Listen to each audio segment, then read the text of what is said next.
witness on the beat. DreAllDay.com. What up, everybody? Dre Baldwin, DreAllDay.com. This week's motivation, we talk about strengths and weaknesses. Now, we all know what strengths and weaknesses are, but what I want to talk about is how much time, effort, and emphasis you put on your strengths versus what you put on your weakness, and it's probably not what you think. There have been studies done by scientists, people who do a lot more studying and a lot smarter than me, and they say that if you put time and effort into your weaknesses, the most that you'll ever be able to improve something that you are truly weak at is up to about 25 to 30%. So if we talk about, what's something we can say? We can talk about if you're a dribbler, dribbling a basketball, and your skill is at a 1, and you're just weak at dribbling a basketball, the most you can improve that is somewhere from 25 to 30%. And that might not be the best example, but just bear with me here.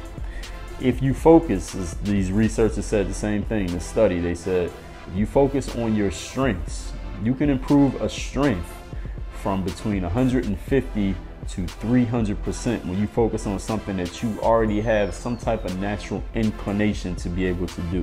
So I know this gets us into the whole talent versus hard work discussion, but that's not what this motivation is about.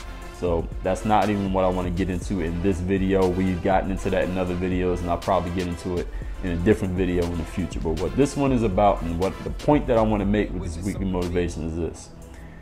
When you focus on the things that you are good at, you focus on what you have a natural inclination to do, something that you feel naturally flowing with, something that you feel like this is really where I belong. You just get a flow within you. It's not about what anybody else thinks. It's about how you feel when you're doing that task.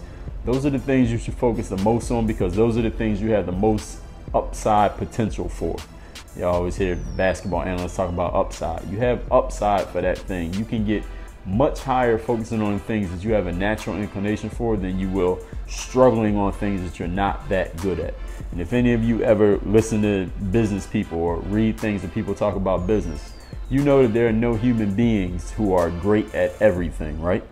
You know that there might be a human being who runs a business and they're great at selling, or somebody who's great at building relationships, someone who's great at networking, or someone who's great at accounting, making sure the books are right and they know all the numbers, or somebody who's great at managing, they're great at motivating the employees, or somebody who's just great at leadership, they're great at seeing the overall big picture. There's nobody who's great at all those things that I just mentioned.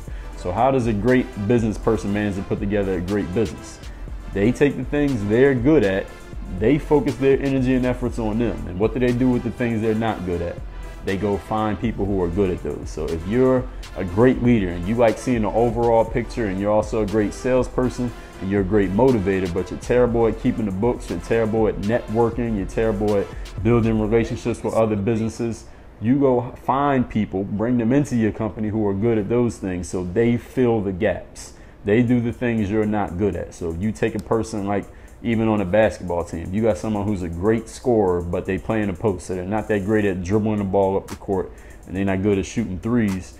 You're not going to make them focus on working on their dribbling up the court and shooting threes in practice. All you know, you're going to have that person work on these post moves so you can be dominant in the post. What we'll do is go get a three-point shooter. We'll go get someone who can dribble the ball up the court. We'll go get someone who can pass. We'll go get someone who can defend the little small guard so you can defend the big man. So y'all understand what I'm saying here. Again, this is not a basketball thing. So again, this is not a basketball discussion that I want to get into, or the talent discussion. So please take these as more semantics than definite, detailed descriptions of how things have to be. The point is, take the things that you're good at, focus your energy on them, because you have much more potential to become great and make a huge impact when you focus on the things you're great at than try to struggle on things that you're not good at. And those are individual, those are unique to every one of you individuals watching this video. No one else can tell you what you're good at, where you belong, what's your naturally flowing, where you experience flow when you get into that zone doing things. You have to know that for yourself. And if you don't know it, you need to take some time out, examine yourself, and think about that, because that is really going to determine where you find your area, your groove in life. Work on your game. DreAllDay.com. Thanks for checking out this video. Make sure you check back next week, same day.